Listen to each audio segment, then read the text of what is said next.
veganism has never been more visible. Plant-based products fill supermarket aisles. Celebrities are vegan. Major chains sell vegan burgers. Investors are pouring billions into the industry. And yet, more vegans are quitting than ever before. For the past 6 months, I've been consuming animal products. I was vegan for 8 years, and now I'm not. I thought I was going to be vegan for the rest of my life, but sometimes things don't go as planned. So I've decided that I can no longer be vegan.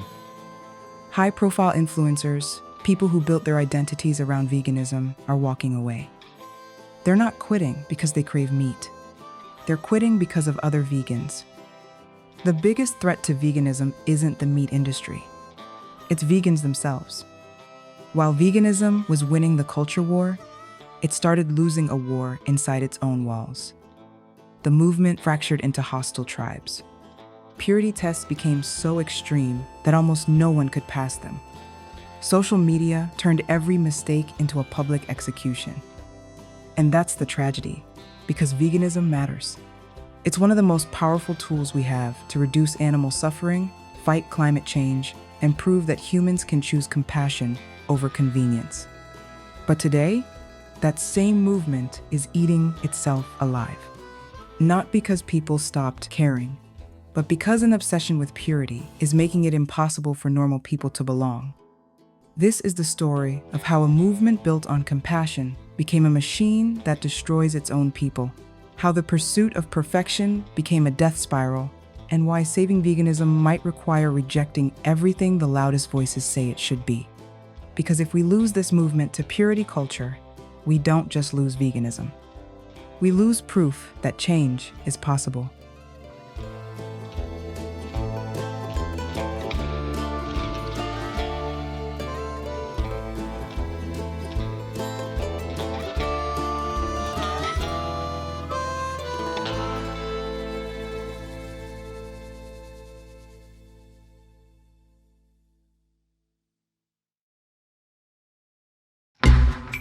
Most people don't realize vegans are fighting about what vegan even means, and it's tearing the movement apart.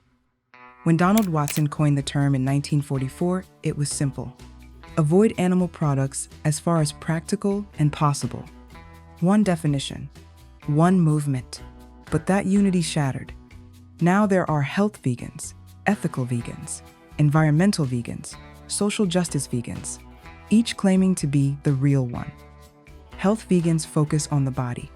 They eat plants to feel better, live longer, avoid disease. Animals aren't part of the equation. Ethical vegans see that as betrayal. For them, veganism is a moral philosophy about animal liberation, period. Anyone doing it for themselves, not the animals, isn't really vegan, just plant-based. Environmental vegans came for the planet, not the philosophy. Social justice vegans say none of it matters if the movement ignores human oppression.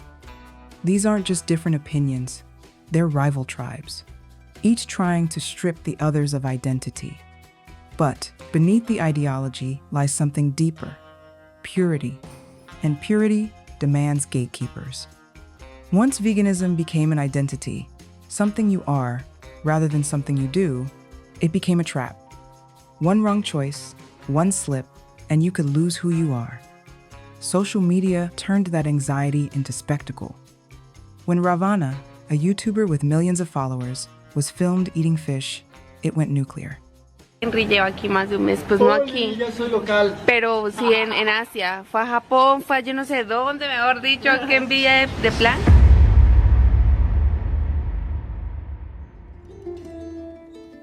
Fraud, liar, fake vegan. Her confession video was tearful, sincere. She developed serious health problems. Her doctor told her to add fish temporarily. It didn't matter. She was exiled. Because in purity culture, intent doesn't matter. If you truly cared, you'd rather die than eat one animal. And that's the dark heart of this crisis. A philosophy built on compassion turned into one built on punishment. Quiero estar sana, o sea, quiero estar bien, me quiero sentir con energía. Y fue cuando me abrió la posibilidad y a la opción de cambiar mi dieta. Y fue un día de repente me levanté y dije, hoy lo voy a hacer. Hoy lo voy a probar. 2019. Burger King launches the Impossible Whopper. For most people, that's progress. But within veganism, it sparked civil war. Because the question wasn't, does it taste good? It was, if you buy a vegan burger from a company that still kills animals, are you helping or betraying the cause? Vegans not happy with Burger King over the way they cook meatless Whoppers. The pragmatists cheered. This is how we win. Accessibility, normalization, small steps that reach millions. The purists were outraged. The patty's cooked on the same grill as meat. You're funding slaughter. They called it ethical capitalism, a contradiction in terms. The fight went beyond burgers. Could veganism coexist with capitalism at all? Was selling vegan food at Walmart progress or selling out? Even the smallest details became moral battlefields. Honey, oysters, cat food, each turned into a purity test, and gradually the movement shifted focus, from reducing suffering to proving commitment. It wasn't enough to make compassionate choices. You had to make them for the right reasons, in the right way, perfectly. When veganism was fringe, these arguments happened face to face, at potlucks, meetups, activist gatherings. Now, they play out in front of millions. Every debate becomes a call-out, every misstep a cancellation. The message to newcomers is clear. Veganism isn't hard, it's impossible. Introducing the Impossible Whopper with a patty made from plants, no beef. No beef. I've never had plant taste like beef before. Tastes like a Whopper. Tastes like a Whopper. Tastes like a beef burger. Lies! Introducing the Impossible Whopper, available nationwide, only at Burger King. For every public "I quit" announcement, dozens more happen silently. People just stop. They remove vegan from their bios. They eat quietly, because leaving publicly means becoming a target. Miley Cyrus said she added fish back into her diet for health reasons. She was mocked. She was never really vegan. I was vegan from 2013 till 2019. So in 2019, what was the first thing that you ate?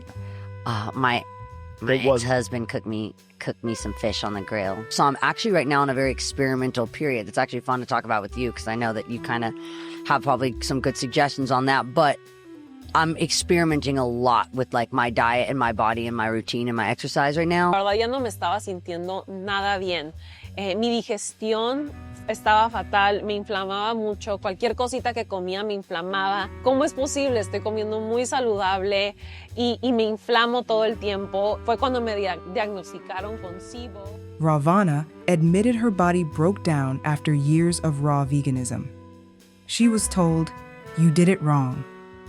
In purity culture, there's no legitimate reason to stop being vegan.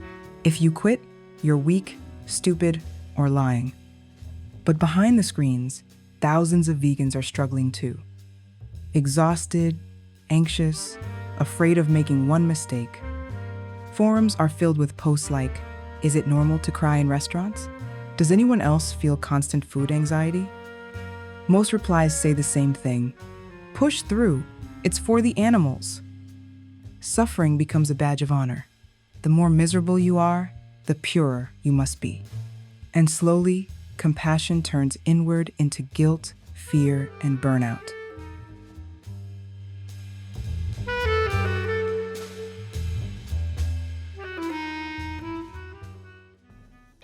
Here's the uncomfortable truth. Social media didn't just reflect this purity spiral, it accelerated it. The algorithm doesn't reward nuance, it rewards outrage. A thoughtful discussion about ethical gray areas, no clicks.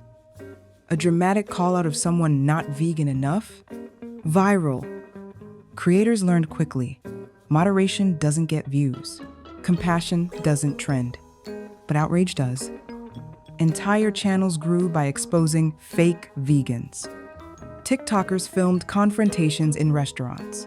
You're not actually vegan, lady. Yes, I am. I have you on camera buying a turkey. You can't release that information. Yeah, I can. I'm calling the cops. Guys, just to let you know, I'm vegan. I won't be eating meat anymore. And yeah, I'm officially vegan.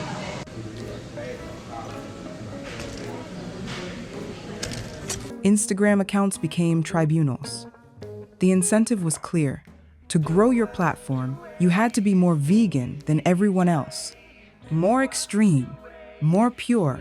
And if you softened, you lost your audience and your identity. It became an arms race of righteousness, and no one can win that game. Because purity spirals don't stop when they reach perfection. They stop when there's no one left.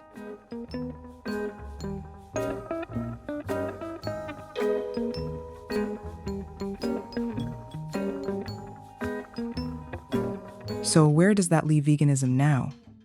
More popular than ever, more fractured than ever, which raises questions few want to ask. 1, is it better to have 10 million people eating mostly plant-based or 1 million perfect vegans? 2, if so many who care deeply can't sustain it, is that their failure or the movement's? 3, if the kindest voices keep leaving, who's left to lead? The answer is bleak. When the compassionate burn out, the cruel take over. And the more extreme the movement becomes, the less accessible it gets, until it collapses under its own weight. 4, can a movement built on identity survive mainstream success? When veganism was counterculture, it gave belonging. Now that it's mainstream, it has to choose, open the gates or guard them tighter. That's the identity crisis. Is veganism about reducing suffering or about being vegan? If it's the first, we celebrate progress in any form. If it's the second, we reject anything short of perfection.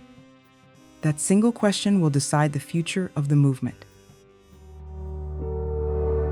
When purity matters more than progress, we all lose something. We lose proof that humans can change. We lose one of the strongest tools we have to fight climate change. We lose the people who genuinely care, the ones who tried, suffered, and were cast out for being imperfect. A movement built on compassion became a masterclass in cruelty. And the saddest irony? The animals aren't better off when the movement implodes. They're worse off, because fewer people are left to fight for them.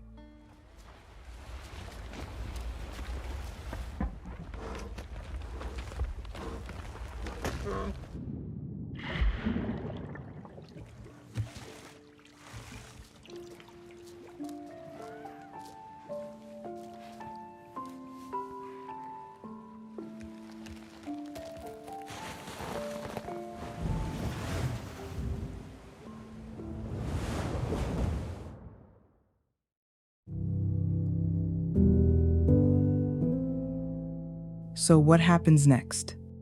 2 paths. Path 1, evolution. Accept imperfection. Celebrate effort over identity. Impact over ideology. Welcome allies, even messy ones. Let veganism grow and get a little messy in the process. Path 2, dissolution. Double down on purity. Shrink the circle. Keep only the true believers and slowly fade into irrelevance. The truth is, this identity crisis was probably inevitable. It's what happens when counterculture goes mainstream. But that doesn't mean the story is over. All over the world, quiet voices are realizing something's wrong. They still care about animals, but they also care about people. They want a movement that welcomes, not wounds, that teaches compassion by practicing it. The question is, will those voices grow louder than the purity police? Because the crisis of veganism is bigger than food. It's about whether we can still do hard things together without destroying each other in the process. If veganism can figure that out, maybe the rest of us can too.